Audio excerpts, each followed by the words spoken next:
안녕하십니까. 반갑습니다. 저는 홍희진입니다. 중학교 2학년 되신 거 먼저 진심으로 축하합니다. 이제 진짜 과학을 하실 때예요. 중학교 1학년과는 다르게 좀 과학이 어려워질 겁니다.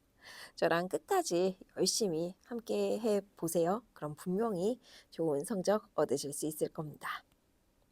단 집중하셔야 됩니다. 그러면 오늘 첫 번째 시간은 바로 물질의 특성입니다. 물질의 특성은 총 3시간으로 이루어져 있고요. 오늘 저와 밀도에 대해서 공부하는 시간이에요. 밀도에 대해 공부하기 전에 먼저 물질의 특성이 무엇인지 한번 생각해 보도록 해요.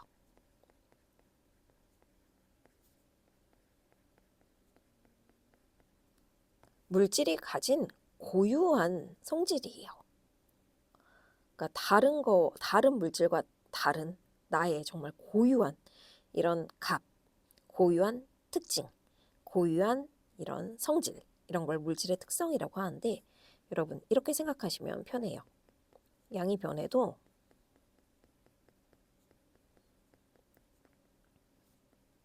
일정한 값.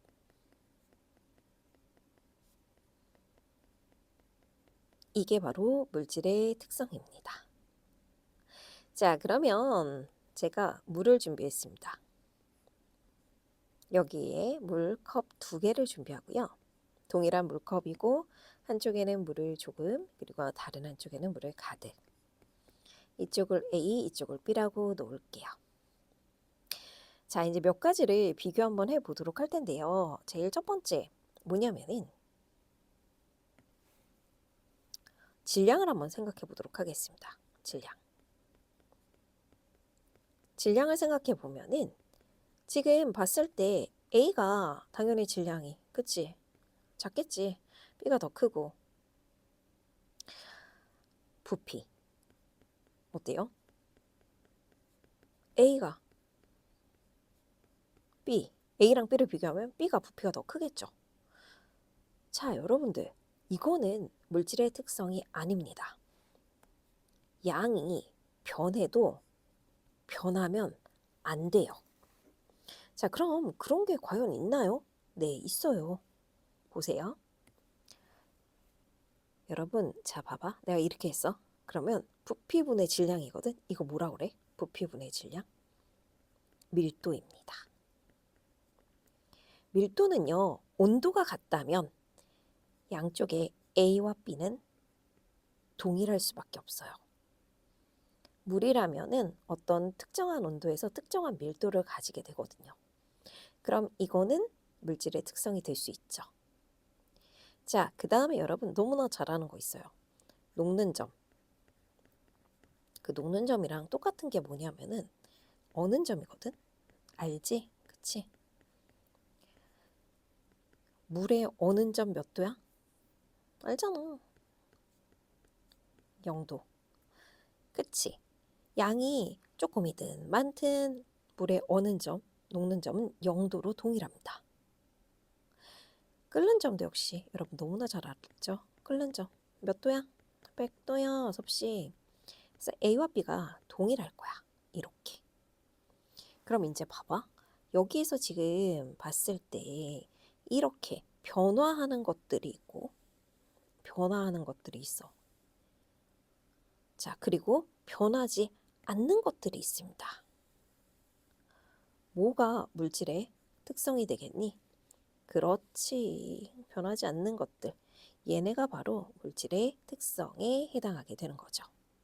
제가 약간 칸을 크게 한 까닭은 뭔가 더 있기 때문이죠.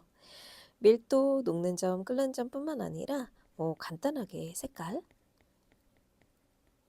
맛, 냄새 이런 것들도 그 고유한 성질이니까 물질의 특성에 넣을 수 있고요. 자, 그 다음에 용해도라는 것도 물질의 특성에 속하게 됩니다. 요거는 매우 중요하고요. 저랑은 세 번째 시간에 집중적으로 공부해 보도록 해요. 자, 그리고 물질의 특성이 되지 않는 애들, 얘네들도 문제에 많이 나오는데요. 질량, 부피, 뭐 아니면은 넓이, 면적 이런 거. 그 다음에 또 뭐가 있을까? 길이.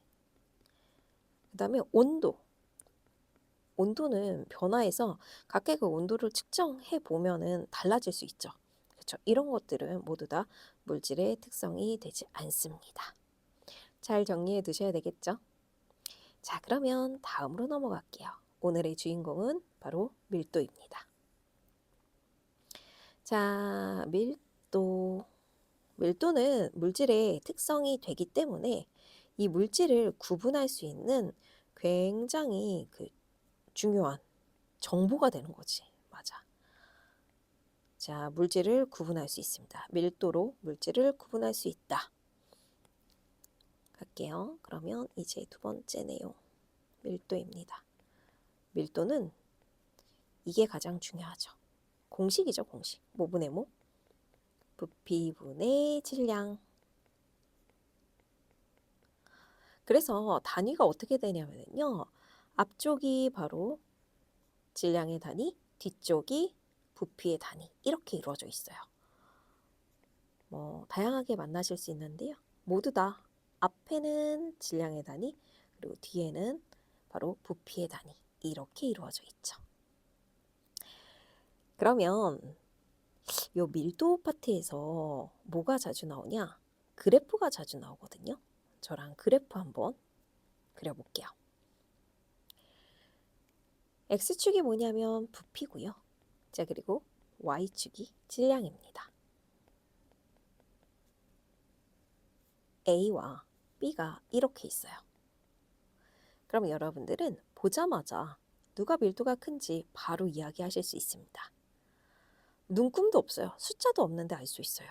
그 까닭은 그래프의 기울기를 보면 알 수 있죠. 기울기. 기울기는 x의 증가량분의 y의 증가량이죠. x의 증가량분의 y의 증가량. x의 증가량에 해당하는 게 부피고요. y의 증가량에 해당하는 게 바로 질량이죠. 그러면 부피분의 질량은 밀도를 뜻합니다. 즉, 이 그래프에서 밀도 누가 커요? A가 커요. 왜? 기울기가 더 크기 때문이에요. 괜찮아? 근데 여러분, 이런 문제를 할 때 그냥 이것만 딱 그래프만 보고 기울기 큰 게 무조건이야 라고 하면은 여러분 함정에 빠지기 쉽습니다. 여러분들을 속이기 위해, 속이는 건 아니죠. 그쵸? 난이도를 높이기 위해서 문제를 이렇게 바꿀 수도 있어요. 지금 뭐가 달라졌는지 보셨어요?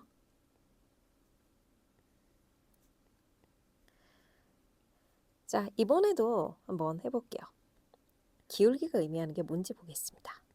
기울기는 이번에는 x의 증가량이 질량으로 바뀌었어요. x축과 y축이 의미하는 게 바뀌어버렸어. 그 다음에 y의 증가량이 부피입니다. 그렇다면 이번 기울기는 밀도분의 1이죠. 그러면 오히려 이번에는 밀도가 누가 더 큰 거죠? 바로 D가 더 큰 거죠. 누구보다? C보다. 여러분 절대로 이런 함정에 빠지시면 안 됩니다. X축 그리고 Y축이 무엇인지 꼭 확인하시고 문제를 풀어주셔야 돼요. 자, 다음으로는 이제 여러분이 어려서부터 너무나 많이 해서 너무나 잘 아는 거죠. 제가 그리면 알아요. 여러분 이거 뭐 설탕물 이런 걸로도 많이 하지 않았어? 봐봐. A, B, C, D입니다. D는 고체고 이렇게 맨 위에 떠 있네요. A, B, C는 섞이지 않는 액체고요. 그러면 이 상황에서 밀도는 누가 제일 커요? A, 너무 잘하는 거네. A, 그 다음에 B, 그리고 C, 그리고 D. 즉 아래로 가면 갈수록 밀도는 크다. 잘 아시죠? 크다. 이렇게 기억하시면 되겠습니다. 자, 그리고 마지막으로 제가 말씀드려야 되는 거는 바로 물질의 상태랑 밀도거든요. 그러니까 일반적으로는 여러분 그 고체, 액체, 기체, 물질의 상태 변화 잘 아시잖아요.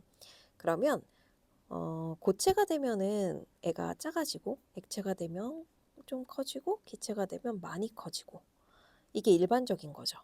그쵸? 그럼 일반적인 거 대부분 한번 해볼게요. 대부분은 지금 현재 양쪽의 질량은 동일합니다. 똑같은 애를 이렇게 고체, 액체, 기체를 만든 거죠. 이건 이제 지워도 될 것 같은데요. 자, 짠. 잘 지워야 되겠는데? 짠. 역시 지워져 버렸군요. 그 대부분은 동일한 질량의 물질을 질량 동일, 질량이 일정한 경우에 부피를 측정하면은 누가 제일 작냐면 고체가 제일 작아요. 그 다음에 액체, 그 다음에 기체가 제일 크죠. 그러면 밀도는 어떻게 될까요? 밀도는 아까도 얘기했다시피 부피분의 질량이잖아. 그러면 질량이 동일할 때 부피랑 밀도는 서로 반비례 관계이기 때문에 고체가 제일 밀도가 크고 그 다음이 액체, 그 다음이 기체겠죠. 가장 밀도가 작은 게 기체일 거예요. 자, 제가 대부분이라고 이야기를 했다라는 건 예외가 있겠죠. 예외는 누구예요? 물입니다. 자, 이 물은 질량이 일정하다라고 했을 때 부피가 누가 제일 작냐면 여러분 얼음이 물 위에 뜨잖아요. 이거 생각하시면 되게 신기한 일이거든. 실제적으로 물이 가장 부피가 작고요. 그 다음에 얼음, 그 다음에 수증기예요. 자, 그렇다면 밀도는 누가 제일 큰 거예요? 물이 제일 크죠. 그 다음이 얼음, 그 다음이 수증기입니다. 자, 즉 액체인 물이 가장 밀도가 크다. 고체보다도. 실제로 그렇기 때문에 우리 겨울철에 물속에 사는 생물들이 살 수 있는 거예요. 생각 한번 해봐요. 만약에 정말 얼음이 밀도가 더 크다라고 하면은 그 물 표면에서 얼어서 계속 아래로 내려올걸? 그럼 어떻게 될까? 안에 사는 애들이 못 살지 뭐. 계속 위에서 얼어서 내려오고 얼어서 내려오고 하기 때문에. 자, 따라서 이 예외적인 물 따로 좀 기억을 해 두시면 좋겠죠. 여기에서 이거 사실은 이게 그 옛날에 우리 했던 내용인데요. 살짝 섞여서 나올 수 있기 때문에 한번 말씀드렸습니다. 오늘의 핵심 내용은요. 바로 밀도이고 밀도의 공식 기억해 두고 이 밀도는 물질의 특성이 될 수 있다라는 것 정리해 두시면 되겠고요. 하나만 정말 마지막으로 이야기를 하자면 이 밀도는 그 부피가 그 바뀌면 밀도가 바뀌겠죠. 그렇기 때문에 얘는 특히 기체 같은 경우에는 뭐를 생각을 해줘야 되냐면은 온도와 압력을 꼭 함께 적어주셔야 됩니다. 밀도는 온도와 압력의 영향을 받고 부피의 변화가 생기기 때문에 특히 기체는 크게 영향을 받아서 꼭 적어주셔야 된다. 온도와 압력을 꼭 적어주셔야 된다라는 점까지 마지막으로 말씀드릴게요. 고생하셨습니다.